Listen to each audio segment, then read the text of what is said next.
आपको मेरा ये वीडियो पसंद ना आए तो आप मुझे रोस्ट कर सकते हैं। बट यही माचो लड़का खुद सफर करता है मैनोस्फेयर। ट्रोलिंग तो वो लोग करते हैं जो एजुकेशन के साथ नहीं, क्योंकि ये लोनलीनेस से सफर करता है, ये सब्सटेंस अब्यूज से सफर करता है, इसी माचोइज्म के चक्कर में। अल्फा बीटा सिग्मा, मैंने ये टर्म्स मैथ्स में सीखी थी, लेकिन अब सोशल मीडिया खोलती हूँ तो देखती हूँ कि इनका तो मतलब ही बदल गया है। अब अल्फा मेल्स, सिग्मा मेल्स, इस तरह की बातें चल रही हैं। मतलब आदमियों के टाइप डिस्कस हो रहे हैं और कुछ यंग लड़के चाह रहे हैं इस खास टाइप में फिट होना। वैसे मैं बता दूं आपको कि alpha beta gamma delta zeta eta theta iota खुद को कहना कूल लग सकता है, लेकिन ये और कुछ नहीं है, ग्रीक भाषा का ABCDEFGH है। तो फिर खुद को अल्फा कहलाने में इतना मजा क्यों आता है, बताओ रणवीर। अल्फा यानी स्ट्रॉन्ग बंदे, जंगल में घुसकर शिकार कर लेकर आते थे और बाकी मर्द यानी वीकर बंदे सब में बांटते थे। हाँ, तो सबको स्ट्रांग बनना है, लेकिन स्ट्रांग बनने में या कहलाने में तो कोई दिक्कत नहीं होनी चाहिए। तो फिर लड़कियों को अल्फा मेल से दिक्कत क्यों हो रही है, और हो रही है तो खुल के आपस में बात करके इसे सुलझा क्यों नहीं रही? वेल, और कोई बात करे ना करे, हम तो बात करेंगे, क्योंकि हमें तो शर्म आती नहीं। नमस्कार, आप देख रहे हैं डॉइचे वेले हिंदी और मैं हूं आपकी बेशर्म ईशा। हाजिर हूं एक नए फॉर्मेट के साथ जिसमें हम बात करेंगे हर उस मुद्दे की जिससे आप परेशान तो हो रहे हैं, लेकिन जिस पर अभी भी खुलकर बात नहीं हो रही है। तो करते हैं शुरू। बेशरम ईशा। वैसे बात जहां तक शब्दों के मतलब बदल जाने की है, तो सिर्फ अल्फा ही क्यों, कितने शब्दों के मतलब बदल गए। जैसे रोस्टिंग, मम्मी पापा तो अभी भी सब्जियों और चिकन को ही रोस्ट कर रहे हैं, जबकि आप लोगों को रोस्ट कर रहे हैं। ये एक अमेरिकन ट्रेंड हुआ करता था। वहां के लोगों को इतना पसंद था कि प्रेसिडेंशियल डिनर में They've never caught you smoking, but they somehow always catch you with your shirt off. सरेआम सबके सामने प्रेसिडेंट को रोस्ट किया जाता था। हमारे यहाँ स्टैंड अप कॉमेडियन इसे लेकर आए, लेकिन अब कोई भी किसी को भी रोस्ट कर सकता है। आपको मेरा ये वीडियो पसंद ना आए तो आप मुझे रोस्ट कर सकते हैं। वैसे भी रोस्टिंग वीडियोस को सोशल मीडिया पर सबसे ज़्यादा व्यूज़ मिलते हैं और इन्हें बनाने में मेहनत भी कम लगती है। कोई भी एक टॉपिक उठाइए और निकाल दीजिए अपनी भड़ास, और सबसे ज़्यादा रोस्ट किया जाता है पापा की परी को। क्या आपका गर्लफ्रेंड है? अगर है तो उसका नंबर दे दीजिए। हाँ भाई ले ले, कोई दिक्कत नहीं है। वैसे भी हर लड़की को एक पालतू कुत्ता तो चाहिए ही होता है। लोग इनके बारे में बोलने से डरते हैं, क्यों? क्योंकि भाई इनके पास है women card. Girls love pink. Sir ये तो आप स्टीरियोटाइप कर रहे हैं। I don't like pink. जिस तरह से किसी फिल्म का बॉक्स ऑफिस कलेक्शन ये तय करता है कि कोई फिल्म कितनी बड़ी ब्लॉकबस्टर रही है, उसी तरह सोशल मीडिया की दुनिया में इन्फ्लुएंसर्स के फॉलोअर्स की संख्या तय करती है कि वो कितने बड़े ऑनलाइन सेलिब्रिटीज़ हैं। इस लिहाज से ये सब काफ़ी बड़े स्टार्स हैं। ये जो कहते हैं उसे लाखों लोग देखते हैं और इनसे इन्फ्लुएंस होते हैं। तो फिर इन सो कॉल्ड अल्फा मेल्स के बारे में फीमेल्स क्या सोचती हैं? कोई इनका कोई लॉजिक नहीं है, कोई तुक नहीं बनता। ये सिर्फ अपने फेमस फैम के लिए करते हैं। आर्मी है ऑफ फैंस, जो अगर आप उन्हें कुछ कहते हैं तो वो लड़ने आ जाती हैं। तो हम ही लोग करते हैं, उन्हें बढ़ावा दे रहे हैं कि लोग दूसरों को ट्रोल करके कूल बनते हैं। एंड फॉर मी वो कूलनेस नहीं है, वो डमनेस है। फूल बनते हैं। मुझे तो साफ से फूल बनना चाहिए। आप मजाक में कितनी गर्ल्स को डिमोरलाइज कर रहे हो एट द सेम टाइम। लड़कियों को कैसे डीमोटिवेट करने की कोशिश की जाती है, ये हमने हाल ही में देखा प्राची निगम के साथ हुई ऑनलाइन ट्रोलिंग में। ट्रोल करने वालों को कोई मतलब नहीं है इस बात से कि उन्होंने टॉप किया, मतलब है तो सिर्फ उनकी लुक से।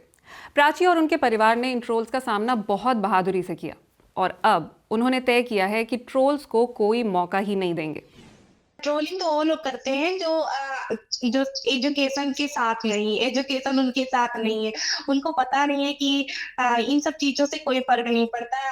अब मेरे एज की जो लड़कियां हैं उनको तो यही कहना चाहूंगी कि भाई ये जो टाइम होता है वो स्टडी करने का होता है। अगर स्टडी करने का विद अगर आप स्टडी में इंटरेस्ट नहीं रखते हैं तो जो भी आपको गोल है, आप अचीव करना चाहते हैं, आप सोच रहे हैं कि हाँ ये मैं जीवन में बन जाऊं, ये कर जाऊं, उस पर ध्यान दीजिए। ट्रोल्स के बारे में 11th स्टैंडर्ड की इस बच्ची ने अपने तजुर्बे से हमें जो बात बताई उस पर बाकायदा रिसर्च मौजूद है। इस बारे में हमने बात की एजुकेशनिस्ट सलोनी खन्ना से। जब हमने हरियाणा की स्टडी की तो हमें समझ में आया कि हरियाणा में जो यूथ अनएम्प्लॉयड है और अनमैरिड है वो इतना ज्यादा वल्नरेबल है कि वो ये जेंडर स्टीरियोटाइप्स को इजीली एम्ब्रेस कर रहा है। या औरों के कंपैरिजन में मैस्कुलिनिटी, टॉक्सिक मैस्कुलिनिटी, इन सब रास्तों पर इजीली जा रहा है. But at the same time they have availability of internet, तो they have access to a place where they can, जहां पर वो अपनी आवाज रख सकते हैं, उनके पास एक ऐसी जगह का एक्सेस है. लेकिन वो अनएम्प्लॉयड हैं, परेशान हैं, अनमैरिड हैं. ये सारी चीजें उन्हें कहीं ना कहीं पुश करती है कि वो ऐसा एक रोड ले जहां से वो पावर ड्रॉ कर सके, जहां से उन्हें लगे कि उन्हें आइडेंटिटी मिल रही है. और ऐसा वल्नरेबल यूथ सिर्फ भारत में ही नहीं है. हाल ही में ऑस्ट्रेलिया में एक स्कूल में 3 लड़कों ने अपनी क्लासमेट्स की एक एक्सेल शीट बनाई. लड़कियों की लिस्ट बनाई गई रैंकिंग के साथ, लेकिन पढ़ाई वाली रैंकिंग नहीं, उनकी सेक्स अपील की रैंकिंग.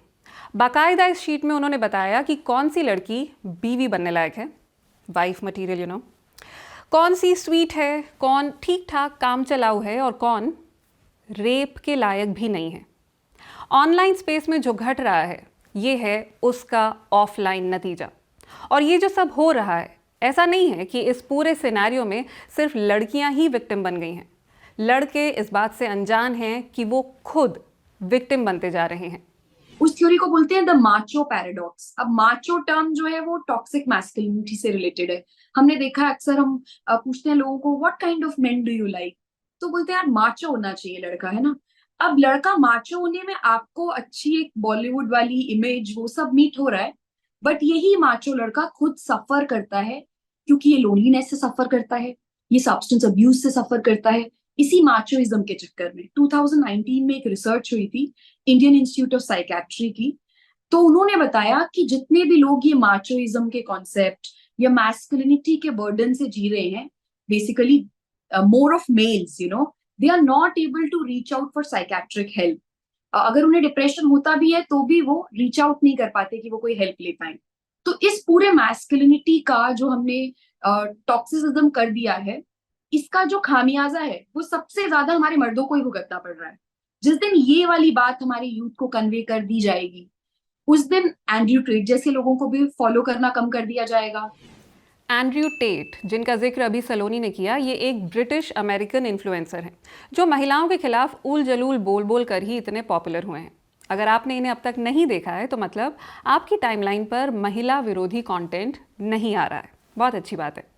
बहरहाल ब्रिटेन में जब इन साहब की पॉपुलैरिटी पर सर्वे किया गया तो देखा गया कि सर्वे में हिस्सा लेने वाले 1/3 पिताओं को इनके कंटेंट से कोई आपत्ति नहीं थी. यानी ये अपने बच्चों को भी ऐसा कुछ देखने से नहीं रोकेंगे. इनमें जो युवा पिता थे, यानी 25 से 34 की उम्र के बीच, उनमें तो आधे से ज़्यादा को साहब पसंद हैं.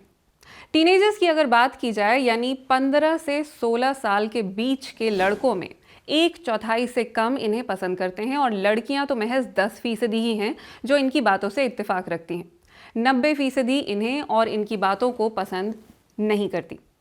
यूनिवर्सिटी कॉलेज लंदन और द यूनिवर्सिटी ऑफ केंट की एक रिसर्च बताती है कि एंड्रयू टेट जैसे सोशल मीडिया इन्फ्लुएंसर्स सबसे ज़्यादा जेन जी पर असर डालते हैं. वहीं फाइनेंशियल टाइम्स की एक रिपोर्ट कहती है कि पिछली जनरेशन के मुकाबले नई पीढ़ी की लड़कियों की सोच तो लिबरल हुई है, लेकिन लड़कों की सोच पिछड़ती जा रही है. अगर आप इंटरनेट पर भी महिलाओं की बुलिंग करके, या जैसे हम देखते हैं ई-बाइल की बात करते हैं हम, आप वो सब चीजें करके अगर महिलाओं को इंटरनेट से भी खदेड़ देंगे, महिलाओं को इंटरनेट भी छोड़ना पड़ेगा इसी के चलते, ट्रोलिंग के चलते, बुलिंग के चलते, तो ये एक सीरियस कंसर्न है. क्योंकि जो जिस तरह की सशक्त समाज की हम बात करते हैं, या जो रोल हम महिलाओं के लिए देखते हैं, हमने देखा विमेन रिजर्वेशन बिल आ गया, हम चाहते हैं कि हमारे पार्लियामेंटेरियंस विमेन हो, हम देख रहे हैं विमेन हर सेक्टर में आगे जा रही हैं, कॉम्बैट रोल्स में आ रही हैं, सिविल सर्विसेज में ले लीजिए, आप किसी भी सेक्टर में ले लीजिए.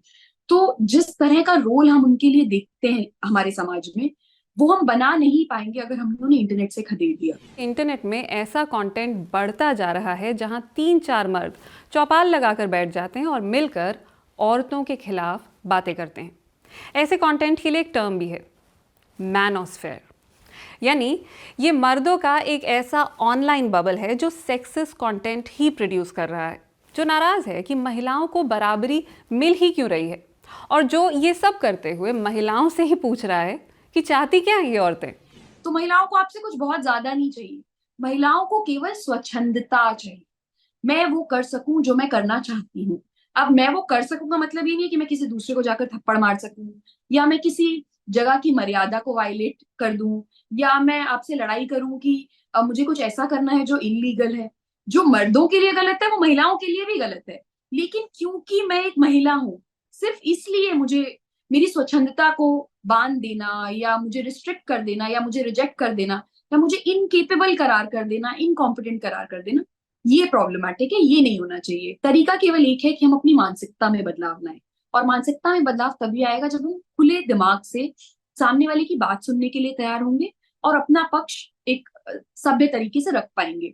तो मुझे लगता है जो आप काम कर रहे हैं, जिस तरह का आपने आज मुद्दा उठाया है, ये वाली कॉन्वर्सेशन ही अपने आप में एक क्रांति है। ये कॉन्वर्सेशन होती रहेंगी तो शायद हमारे समाज में बदलाव आता रहेगा। कोई अगर लड़का भी शायद ये वीडियो देख रहा होगा तो उसे समझ आएगा कि टॉक्सिक मैस्कुलिनिटी कैसे उसके लिए भी नेगेटिवली काम कर रही है। वरना औरतों के पास एक ही ऑप्शन रहेगा कि आप बस क्विट कर देंगे सोशल मीडिया, आप बस एक मौन में चले जाएंगे, या आप चुप्पी साध लेंगे और आप छोड़ देंगे सोशल मीडिया, क्योंकि ये आपको डराने का सबसे आसान तरीका है। रिसर्चर्स कह रहे हैं कि हम एक चक्रव्यूह में फंस गए हैं, एल्गोरिदम का चक्रव्यूह। सोशल मीडिया प्लेटफॉर्म आपको टॉक्सिक कंटेंट दिखा रहे हैं, इसलिए आप देख रहे हैं। आप देख रहे हैं, इसलिए सोशल मीडिया प्लेटफॉर्म ऐसा कंटेंट और दिखा रहे हैं। अब इससे बाहर कैसे निकलना है, ये आपको सोचना होगा। लेकिन देखिए, इसमें कोई शक नहीं है कि लड़कियों के लिए दुनिया पहले के मुकाबले बहुत बेहतर हुई है, लेकिन बराबरी हासिल करने में अभी भी बहुत लंबा फासला तय करना बाकी है। यूनाइटेड नेशंस का कहना है कि जेंडर इक्वालिटी आने में अभी भी 300 साल और लगेंगे, और सोशल मीडिया का जो हाल है उसे देखकर तो लगता है कि शायद 300 साल भी कम पड़ जाएंगे। आपको क्या लगता है? बताइएगा ज़रूर कमेंट करके। नमस्कार।